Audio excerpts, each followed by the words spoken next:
Hey guys, it's me Felix Super. You guys are watching Flawless F1 and this is the Dutch Grand Prix preview. So now for weather, it is going to have a few potential drizzles on most of the days at the Dutch Grand Prix, and temperature won't be exceeding 20 degrees Celsius and it won't be getting below 14 degrees, and it is about 40% chance of rain. So I can guarantee you there will be some action. You'll see those lights out on the track and wet weathers and inters. I'm sure of it. So next up, we are going to be talking about the vital statistics of the Dutch Grand Prix. Now, this includes things such as how many overtakes were performed in 2022 and things like the safety car probability. So we will be having a look at that next. Also, I think that there is going to be a very high chance of a safety car because if you think about it, it's a very long break of the year, so they've been unwinding. It's the summer break. They've probably gone on vacation. All the teams have new upgrades in their cars, so they may or may not work. They may fail. They may perform well. And they just haven't been in their cars, let alone been on a track altogether at once at racing speeds during the summer break. So you are guaranteed some action if you are at the Dutch. So these are some vital statistics. First Grand Prix 1952, track length 4.2 kilometres, lap record 1 minute 11 seconds. Hamilton 2021, most pole positions Renner Knox 3, most wins Jim Clark 4, and Zandvoort's final corner, named after Dutch motorsport legend, feats an 18-degree banking large turn, and overtakes completed in 2022 was 47. And the safety car probability for virtual and real is 50%. Here's some quick information. So the compounds for tyres, we have C1, C2, C3, hard, medium and soft.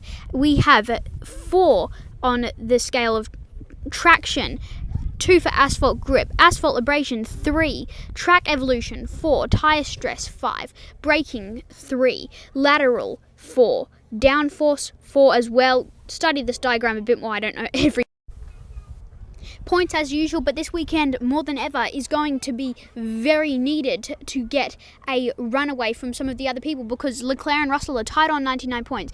Alonso is 1 point ahead of Hamilton, and Sainz, Russell and Leclerc are all very close to each other. So it is going to be a very... Verstappen, of course, is soaring away in the lead. Let's have a look at the constructors' standing. So, of course, Red Bull is soaring ahead, Mercedes considerably far behind, and Aston Martin could catch them, but at the moment that wouldn't be relevant to the Dutch Grand Prix because they could not overtake them in this current round. Then Ferrari is quite close to Aston Martin with just 5 points separating them, so that lead could be taken. And then if you are basically McLaren and down, then you are not really fighting for any decent position.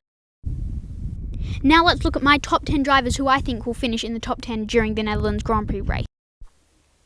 So it is inevitable that Max Verstappen is going to win the Dutch Grand Prix. There is a chance. I'm not saying he can't be stopped, but I think he has excellent odds with him.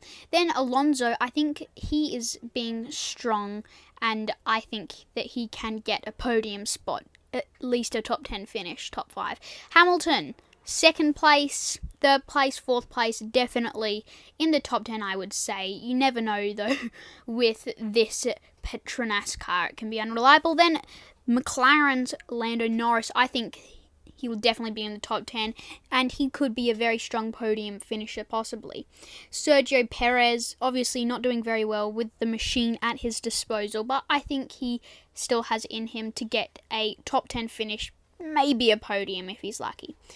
Oscar Piastri, again, good machine, so I think he could get a top 10. Albon, pretty good. Williams now.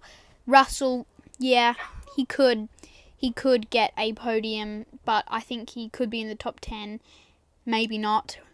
And then, again, not super sure, possibly Lance Stroll could get in there into the top 10. I mean, he's got a pretty good car, and then Pierre Gasly could fill out the last 1 point. Who knows, it could be someone else. By the way, Aston Martin does have upgrades coming to the Dutch Grand Prix this weekend, I am pretty sure, from the information I have gathered. So that is why I have put Alonso slightly higher up in there and also just everyone else who is in there seems to have a decent car except for Mercedes.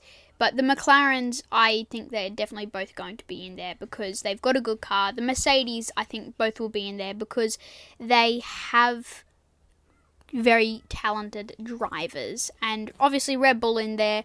And then Alpine is the most likely to get in there out of the other teams, because if we're being realistic, AlphaTauri, slowest car, and Haas, not super well, same with Alfa Romeo and the other teams. So I hope you guys leave a like and a subscribe and found this video interesting, and it helps us out so much if you do.